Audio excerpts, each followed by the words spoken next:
Vamos falar sobre a sabatina, né, que foi vendida como uma entrevista de emprego que o Marçal fez aí com o Guilherme Boulos. Vocês estavam muito reticentes, né, com medo que ele se desgastasse, que ele criasse ali uma situação difícil, mas Marçal, surpreendentemente, estava tão tranquilo, calmo, né? A leitura que eu faço é de que ele tentou, o Boulos, furar a bolha e conversar com 1.700.000 eleitores do Marçal. E o Marçal quis limpar a ficha corrida dele, que está muito emporcalhada depois dessa eleição, né? Tudo que ele aprontou, né, no sentido de baixaria, de brigas, de ataques, de mentiras, de falsificação de médicos, né? Falsificou assinatura, enfim.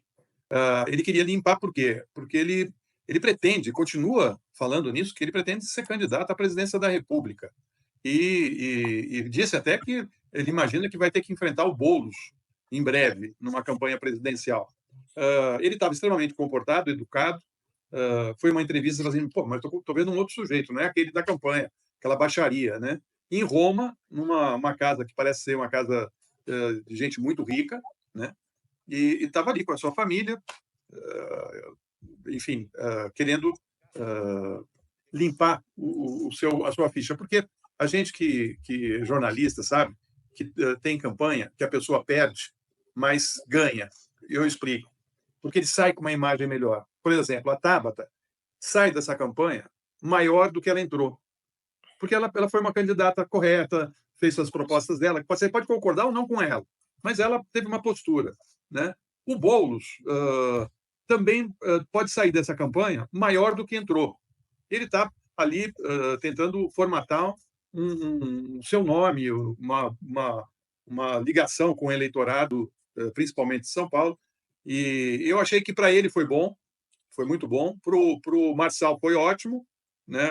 Ele também vende cursos, né? E aproveitou para vender os cursos. A audiência foi de 500.000 pessoas no YouTube. Não é muito comparado com uma TV Globo, por exemplo, mas essa conversa ela foi picotada e está sendo jogada nas plataformas, né? No Instagram, enfim, o próprio Boulos recortou a conversa deles, né? E está esparramando aí pelo Instagram. Acho que dificilmente o Boulos vai conseguir mudar a cabeça da maioria dessas pessoas, mas pelo menos ele pode ter colocado ali, ele e o Marçal, a ideia de que o melhor talvez fosse anular o voto, né, desses eleitores anularem o voto ou não comparecerem. Isso seria muito ruim para o Ricardo Nunes. Tanto que a campanha do Ricardo Nunes não está tão tranquila assim. Ela ficou meio preocupada com isso, porque esse eleitor do Marçal, segundo as pesquisas, foi majoritariamente para o Ricardo Nunes. E a gente não sabe dimensionar que impacto isso teve. Eu percebi só que a Globo News, por exemplo, deu pouco espaço para essa conversa, sabe? Os sites deram muito mais espaço, repercutiram, né? Em todos os sites de notícia tinha lá trechos dessa conversa, mas na Globo News acho que passou assim meio en passant mesmo, né? Não vamos falar muito, então estão focando mais no debate que vai acontecer às 10 horas da noite entre os dois candidatos. Enfim, o Boulos não colocou o Marçal no lugar que ele ocupou. Eleitores colocaram ele lá. E, portanto, ele teve a oportunidade de falar com eleitores que têm essa visão errada, me parece, do Brasil e do que representa um prefeito para a cidade de São Paulo. Eu disse aqui que assim, respeitava os argumentos dos dois lados, argumentos contra e a favor. Agora, o que aconteceu, eu acho que foi um grande acerto do Boulos, sabe? Concordo com você. Acho que foi acertado. Eu tinha assim, essas dúvidas antes. Acho que ele estabeleceu ali uma quebra dessa coisa de bolha que a gente chama. Na verdade, como, como derrubar o muro da polarização. Né? É quando você alcança aquele que pensa diferente. Eu acho que isso é importante para a gente sair disso aí. Não sei se ele vai ganhar votos ou não, se aqueles eleitores, quanto dos eleitores do Marçal, 80%, segundo Datafolha, estão com o Nunes. Tem 20% que não estão com o Nunes. Né? Pode ser que o Boulos ganhe ali, mas ainda que não ganhe votos, que quantitativamente não haja isso, eu acho que como fato político foi positivo, sabe, para os tempos que nós estamos vivendo.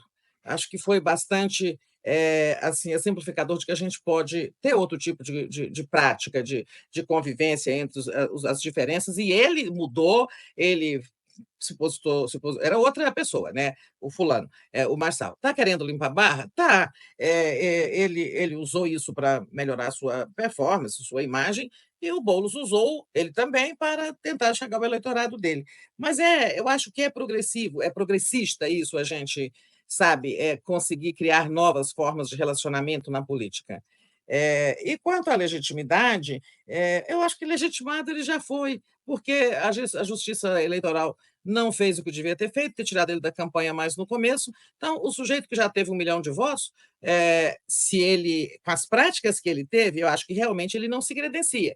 Mas com 1 milhão de votos, e se ele, com esses gestos de hoje, com essa live aí com o Boulos, ele está sinalizando que vai ter outro tipo de postura e comportamento político, então, assim, a legitimidade para ele já foi dada, ele já é um personagem do sistema, ele já está dentro do sistema. Foi um acerto do Boulos.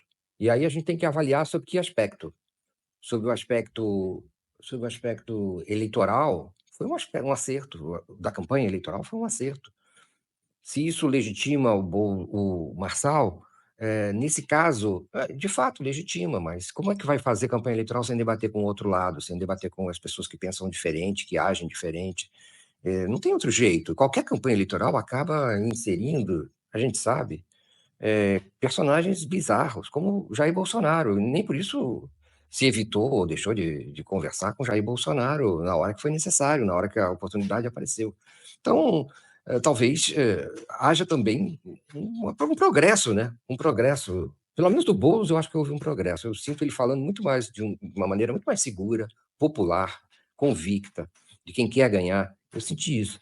Do Marçal, parece que ele também, de alguma maneira, pelo menos mostrou que sabe se comportar razoavelmente. Se isso é um aprendizado ou se é um teatro, a gente vai saber no futuro, mas ele está legitimado já, e não está legitimado só pelo Boulos, está legitimado pela quantidade de votos que ele teve no município de São Paulo no primeiro turno da eleição. E isso é irrecorrível. Fechar os olhos para isso é quase que fechar os olhos para o processo democrático eleitoral da maneira como ele se dá na realidade, fora das nossas vontades. E assim que as coisas são, assim que as coisas avançam. Foi muito certo do Boulos, e ele tem que estar tranquilo em relação a isso. E foi um recurso correto na situação eleitoral objetiva em que eles se encontram, disputa um pouco até já desesperada por uma virada nessa altura do campeonato. Agora, deixe-me só, eu trago aqui trouxe o tema da legitimidade, continuo sustentando, que, do ponto de vista democrático, não é legítimo. O fato do sistema jurídico não impugnar uma candidatura não atribui a ele a legitimidade. Ele ganhou uma legitimidade num contexto, né, de uma alienação do sistema de justiça eleitoral do nosso país. Ele ganhou, de fato, 1.800.000 votos. Na Alemanha, em 1932, o Hitler se elegeu também de uma legitimidade e constituiu um regime. E nós sabemos o que nós estamos falando. Nós não estamos falando aqui com atores da direita do campo conservador em relação aos quais, né, nós temos que debater, esgrimir argumentos e disputar, né, a conquista de uma hegemonia na sociedade. Estamos falando aqui de um setor, um campo de pensamento, uma tradição política, não é, que ela tem uma natureza, ela se vincula aos piores experimentos que a humanidade já experimentou. Ou a gente vai secundarizar o que representa o Marçal e o Bolsonaro da vida. Isso inclui o Bolsonaro, qualquer situação? Inclui o primeiro turno, o debate na Globo? Não, mas inclui, Mário, nós estamos falando aqui de um personagem, inclusive, tem características muito específicas, ele não deveria ter Onde você traça a linha? sido admitido nos debates, nas sabatinas.